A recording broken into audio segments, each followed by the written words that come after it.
Well, hello and welcome to the Texas Special YouTube channel. For this week's HO Scale product review, we are going to be taking a look at this Athearn 85-foot heavyweight observation car, lettered for the mighty Southern Pacific Railroad. Now, just like the Athearn chair cars we looked at, this was originally a kit car that I purchased used for a whopping $5. And the car was already assembled and ready to run. It is missing one coupler here on the observation platform end of the car, but this car is always going to be riding on the rear of the train, and it's not really going to be a whole lot of switching as far as passenger ops go on the Stars Hollow Railroad, so it's not really a problem.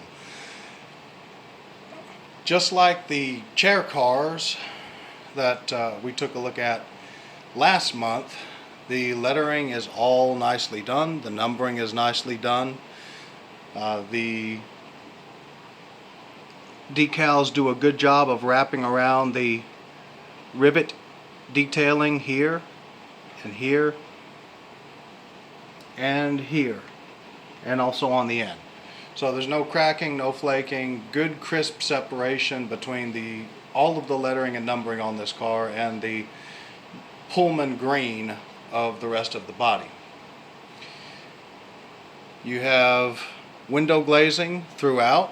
Every window has window glazing except for the windows on the doors at the end of the car. You have these nicely detailed 3-axle trucks .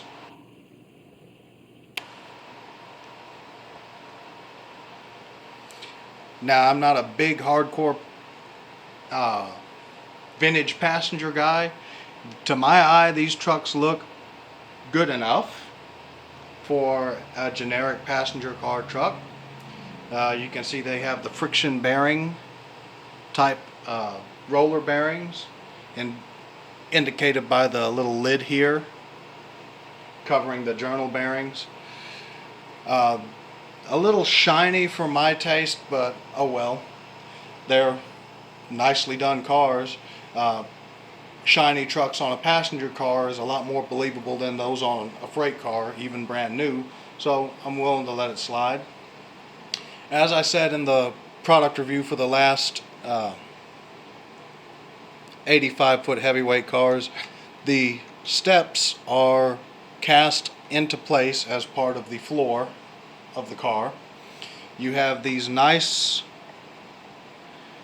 storage boxes, tool boxes, whatever you want to call them, and you can get a pretty good visual there of the lettering and the numbering and how nicely done it is, as well as a nice up-close visual of all the rivet detailing along the body panels of the car. Now, the only thing that really differentiates this car from the chair cars that we reviewed last month is this platform here on the end. It has railings all the way around. You know, these cars always rode on the rear of the train in the passenger train era, because why would you put the car with a railed observation deck on the front of the train or in the middle of the train?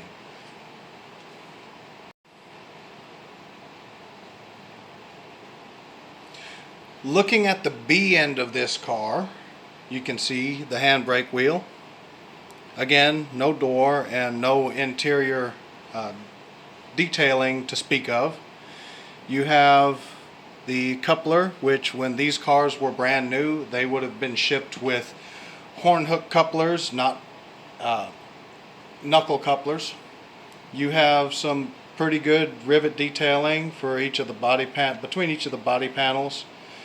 The handbrake chain, the knuckle coupler, which is truck mounted. As you can see, the wheels moving there when I move the coupler.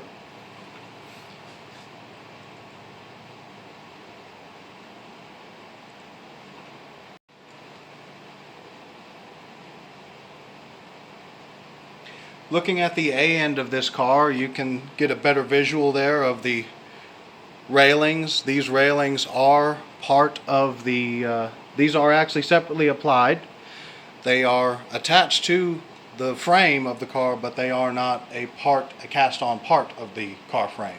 So these were a component that a modeler would have had to actually apply or install during the assembly process.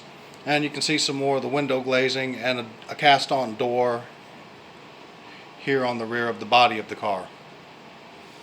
This right here is where the coupler would have attached to, but as I said, having a coupler on the rear of this car does not enhance operational capability in my case, nor does the lack of a coupler detract from operational flexibility in my case. So I've elected to just save the coupler that would have gone here for another car should it be needed later, in the future.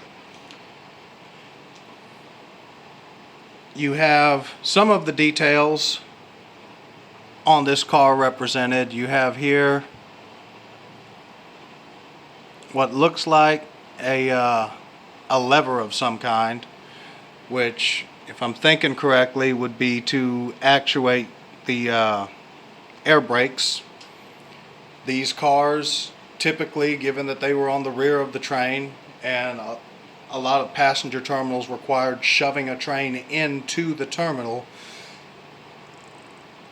you got to remember, when these types of cars were prevalent, that was in the age predating portable radios and radios, period. So how does the brakeman riding the shove communicate with the engineer riding the shove? Well, he doesn't. The way that they controlled the shove on vintage passenger trains of that era and freight trains, there was actually a air brake valve that controlled the air brakes to the entire train. So the brakeman would be riding the shove and would actually be controlling the air brakes. The engineer would just do his thing and just be shoving along with the brakeman riding here and manipulating the air brakes to accelerate or decelerate the train as needed, and of course stop the train short of striking anyone or anything.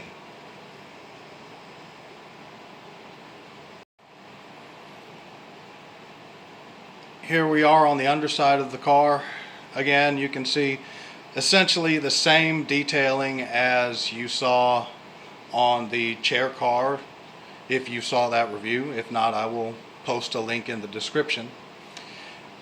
Again, you have the truck mounted couplers, which allow this car to operate very handily, I might add, on 18-inch radius curves, which is a big plus because, well, all of the curves on the Stars Hollow Railroad are 18-inch radius Easy Track. This car does handle the switches, the Bachmann Easy Track switches, fairly well. Now, I have done a lot of work to these switches to make them a little bit more reliable and plastic wheel friendly, but it handles them. You see these alternating metal wheels. That is so a modeler can more easily add lighting to this car without having to do all kinds of fancy stuff.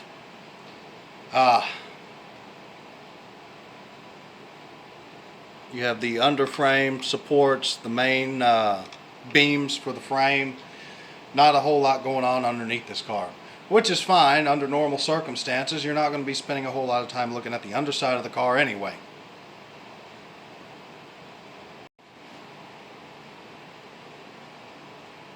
And just so we can say we did it, here is the roof of this observation car. As you can see, smooth as glass, nothing really going on. You have all of the requisite seams between the individual roof panels on the top of the clerestory, whatever the heck it's called. And you have these slightly larger panels along with these little nubs here. I'm not really sure what those are called. If you know, feel free to drop a comment. Let me know for future reference. Again, I am not a big hardcore passenger guy. These cars were procured purely because the wife wanted a passenger train on the railroad, and I kind of wanted to be able to have an excuse to run steam and vintage locomotives. So here we have these heavyweight 85-foot Athearn passenger cars. so that we can run an excursion train which allows me to run steam locomotives and vintage diesels.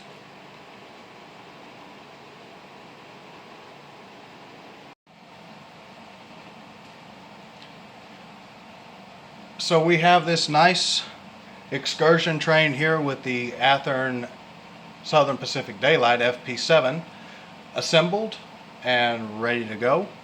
They've just taken on their passengers at the historic Stars Hollow Depot, and we are going to follow this guy around the railroad, and so you can see how this observation car does. Now, full disclosure, if you've been watching the channel for a while, then you have already seen these cars running on the railroad in the operations videos and some of the fun runs. If you haven't, you'll get to check it out for the first time.